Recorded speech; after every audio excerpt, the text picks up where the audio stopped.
amados? Coisa boa. Meus queridos, vamos na página 121 do livro? 121 do livro, Tratado sobre a Ressurreição. Eu vou fazer uma breve recapitulação, né, da semana passada, que aí eu não sei se todos lembram assim. Eu falo todos assim, quem está assistindo aqui pensa que a classe está lotada, né? Mas louvado seja Deus. Graças a Deus, né? Mas vamos lá, falar com a mesma seriedade, entusiasmo, independente do número dos irmãos, que não é isso que motiva a gente, né? O que motiva a gente é o Espírito Santo. É a chamada, a vocação e o desejo pela palavra de Deus, pelo conhecimento. Então, bora lá. Tratado sobre a ressurreição, é o que a gente vai falar hoje sobre a ressurreição. Eu vou pegar um texto que eu já peguei, o Jean vai lembrar porque ele estava, né? Mas eu acho que vale a pena a gente pegar, porque agora é o tema mesmo, né? A ressurreição, que é o Primeiras Coríntios, capítulo 15. Então é esse texto que eu vou trabalhar bastante hoje, junto com 1 Coríntios, capítulo 15. Mas eu vou pegar outros textos também para falar da ressurreição. Quando eu falei, não era matéria, escatologia. É que as nossas aulas, irmãos, são mais ou menos assim. É quase que um discipulado um pouco mais avançado, né? Não é aquela teologia acadêmica, aquele negócio técnico, teórico, né? Então, vira e mexe, as nossas aulas, ela vira assim quase que um tira-dúvida. A gente vai trabalhando à medida que os irmãos vão perguntando, e às vezes foge um pouquinho do tema, mas contribui de outra forma, né? Então a gente tem esse perfil aí nos nossos cursos, não é aquela questão acadêmica, aquele negócio teórico e tal, né? Eu acho que é mais a nossa necessidade, né? Pelo menos é o que eu tenho vivido, experienciado nesses anos aí que eu tenho em núcleos de teologia em igrejas, tá? Se fosse numa academia, aí tem outro propósito e tal. Acho que não cabe pra gente aqui essa forma aí. Mas vamos lá que a gente vai falar sobre isso. Mas antes que a gente então entre na página 121, falando sobre a ressurreição, na aula passada tu lembra alguma coisa aí rapidinho que ficou na mente, na memória? Alguma questão? Porque nós falamos sobre os sinais da vinda de Cristo. Tu lembra, né, Jean? Os sinais da vinda de Cristo. Você falou vários tipos de sinais que já está acontecendo. Isso, verdade. Exato, olha aí. De Timóteo. Sim, 2 Timóteo, capítulo 3, né? Os últimos dias, tal, haveria tempos trabalhosos, homens amantes. As características das pessoas, e ali o que eu frisei, não sei se vocês lembram, é que aquelas características, quando a gente começa a ler, a gente pensa assim, são os ímpios, são pessoas que não servem a Deus, não professam a Deus, pelo contrário. Ali o Paulo vai alertar Timóteo que ali são características de religiosos, líderes religiosos, se não me engano, é o versículo 5 do capítulo 3, vai dizer assim, esses têm aparência de piedade, né? Só que eles não praticam isso, né? Desses afasta Timóteo, se afasta desses, porque são líderes religiosos e eles têm essas características mundanas, características de gente que jamais conheceu o Evangelho, nem muito menos o pratica. Então, sinais da vinda de Cristo. Porque quando a gente pensa em sinais, a gente pensa assim que vai haver grandes mudanças, um negócio assim que vão ser escandalosos, no sentido que, nossa, um sinal no céu, uma trombeta tocando em Israel, um som de trombeta. Não sei se você chegou a ver. Quanto tempo faz isso aí, Jean? Mais ou menos 4, 5, 6 meses? Isso. Não é? Viralizou no Eu acho que eu já vi. no YouTube lá, não sei, então são essas coisas, mano, porque quando a gente fala assim da vinda de Cristo, os sinais da vinda de Cristo, aí começa-se o sensacionalismo, é quando você pega um evento e você dá muita ênfase, né, é igual esses programas aí que tem, sensacionalista, né, tal da Record, o outro da Bandeirantes lá, vocês bem sabem, eles pegam um fato e faz aquilo render. Bora, minha amada, cheguem. Rapaz. Amém. Faz aquilo render. Você tá dando. Já, sim, claro. Faz um tempinho, inclusive. Já estou aquecido aqui, mano. O fogo já está aquecendo meu coração. Porque pentecostal assim, já chega, entendeu? 5 minutos, o negócio já está Pegando fogo. incendiado. Oxê. É incrível. Mas não é não? Então pronto. Página 121, se quiser abrir rapidinho para acompanhar. Eu estou falando a respeito da aula passada, inclusive, que é os sinais da vinda de Cristo. Então, esses sinais que as pessoas pegam, que não são sinais, irmãos, são mais eventos sensacionalistas, né? pega-se algo, pega ali, Varão, por favor, para a gente fazer aquilo. Você tinha até falado, né, porque os cristãos não devem se preocupar com essas coisas, Exato. porque a igreja vai subir antes que isso aconteça E também. a palavra tem que se cumprir também, né? Não é que você tinha Sim, falado também. isso? Mas é assim, Mandileuza, o que a gente estava falando, por exemplo, são esses, entre aspas, sinais que as pessoas pensam, elas pensam que são Que são sinais. isso, que são sinais da vinda de Cristo, né? Mas na verdade são mais sensacionalismo, são mais coisas que não são fatos, não são nada provado. Muita coisa é montagem, irmão, muita coisa. Você não precisa nem ser aquele profissional, né, de edição de vídeo, para perceber que aquilo não é real. Você ganha logo Eu aqueles tava, cortes, né? eu tava caindo nisso até o senhor falar. Graças a Deus, então, que serviu para que fosse alertado, né? Porque Então, um assim... dia, Sim. nossa, meus filhos só faltavam me enforcar, né? Porque eu acreditava e eu compartilhava. Isso, então. Isso. E aí a gente já alertou essas duas questões. Primeiro, de acreditar em tudo que aparece lá e compartilhar, inclusive, sem averiguar, né? Amados, é o seguinte, nós cristãos, nós somos pautados pelas escrituras sagradas. É a Bíblia que confirma a história, não é a história que confirma a Bíblia. Deu para entender isso, claro? Não é, isso aqui, olha, está provando que a Bíblia ela é verdadeira, que a Bíblia, ela... Não tem nada que comprove que a Bíblia é verdadeira. Pelo contrário, é a Bíblia que confirma os fatos históricos. É a Bíblia que vai confirmar e que vai dar credibilidade àquilo que está acontecendo. Então é a Bíblia. A Bíblia é a profecia, irmão. Não são coisas externas que provam o teor bíblico. É o contrário. É o teor bíblico que vai provando a história que ela está, de fato, se desenrolando. Deu para compreender esse ponto? Uhum. Então é Bíblia sagrada, irmão. É Bíblia, não é evento. Não é porque descobriram uma ossada não sei das quantas. Não é porque descobriram a arca lá no Monte Ararat. Não é porque Israel, sei lá, em 1948 foi dado de novo, né, devolvido aos judeus como Estado de Israel, a Palestina. Não são essas coisas que vão confirmar a Bíblia. Para nós cristãos, a Bíblia já fala tudo e nós sabemos de antemão. Nós sabemos antes que aconteçam as coisas.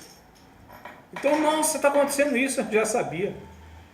Não adianta vir um suposto profeta, aqueles vídeos gravados, porque estava orando na madrugada, e aí Deus disse para mim que ia acontecer isso, meu Deus. O menino teve um sonho, meu filho de 3 Qualquer um, irmãos, qualquer um cristão que estuda a Bíblia, que lê a Bíblia de uma maneira nem tão profunda assim, já sabe dessas coisas. Agora você falou a questão, sabe? Sim. Quem Isso, aí que é o problema. medita nela. O problema é esse, Jean. O problema é que os crentes, eles não leem a Bíblia, não estudam a Bíblia, irmãos. Esse é o problema.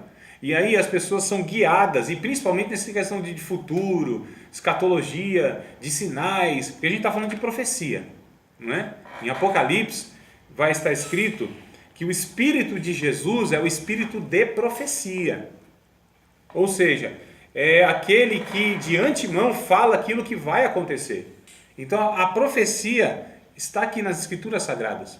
Concernente às últimas coisas, os últimos eventos da humanidade, não só o livro de Apocalipse, mas principalmente porque aqui vai ter um relato muito mais denso, né?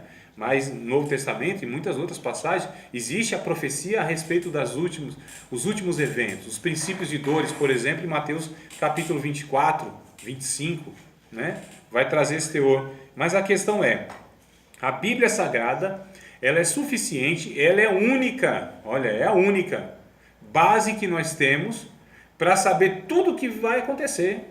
Não é história, não é uma suposta profecia, revelação, porque assim, amados, quando a gente começa a falar assim, irmãos, tem que ter cuidado com profecia, aí os irmãos, principalmente os nossos irmãos, e nós que somos pentecostais, né? Mas aqueles pentecostais que não estudam a Bíblia, eles vão dizer, irmãos, vocês são tudo incrédulos, começa a estudar a Bíblia. Não, a questão é o seguinte, eu particularmente, André, não preciso de um sonho, não preciso de uma visão, não preciso de uma profecia no meio de uma igreja ou através de ninguém para saber aquilo que Deus vai fazer. Mesmo porque toda e qualquer profecia, visão ou suposta revelação ou sonho, se não for um conteúdo que já esteja na Bíblia, a gente não deve aceitar. Deus não vai trazer nada novo que não já esteja escrito na palavra de Deus. Todo suposto profeta, toda suposta revelação, sonho ou visão precisa estar apoiado naquilo que já está escrito na Bíblia. Tranquilo isso, né, irmão? Dá um exemplo de uma profecia. Apostasia, ou seja, um grande número de pessoas desviando da fé nos últimos tempos. Né? Irmão, muita gente está se desviando. Olha, para se cumprir, que o povo nem fala se cumprir Bíblia, né? É assim, o Senhor me mostrou, o Senhor me revelou que o amor de muitas pessoas ia se esfriar. Tá certo, correto, bíblico. Mas já estava na Bíblia. Então, mas eu pergunto, o que vai ser profetizado, falado, proferido, que já não esteja na Bíblia? Nada. Agora, por outro lado, a gente despreza essas coisas? Não, irmãos, elas têm elas têm as suas utilidades no sentido de edificação, de consolação e de exortação, tá certo? Tem. Agora, veja bem, se eu dependo dessas coisas, o problema é esse. O problema é depender dessas coisas. Então, essas revelações, que revelação, primeiro, que eu acho um negócio meio estranho. Não existe revelação. Não existe revelação, acabou com os apóstolos. Não existe mais nenhuma revelação. O que existe é uma iluminação. Nós estudamos isso em hermenêutica, vocês lembram? O que existe é a iluminação do que já está revelado na Bíblia. Porque nada pode ser revelado. Porque nada mais está em oculto. Tudo já foi revelado e o Novo Testamento é a revelação de todas as coisas, inclusive daquilo que estava oculto no Antigo Testamento. Você está gravando isso? Exatamente. No meu, né?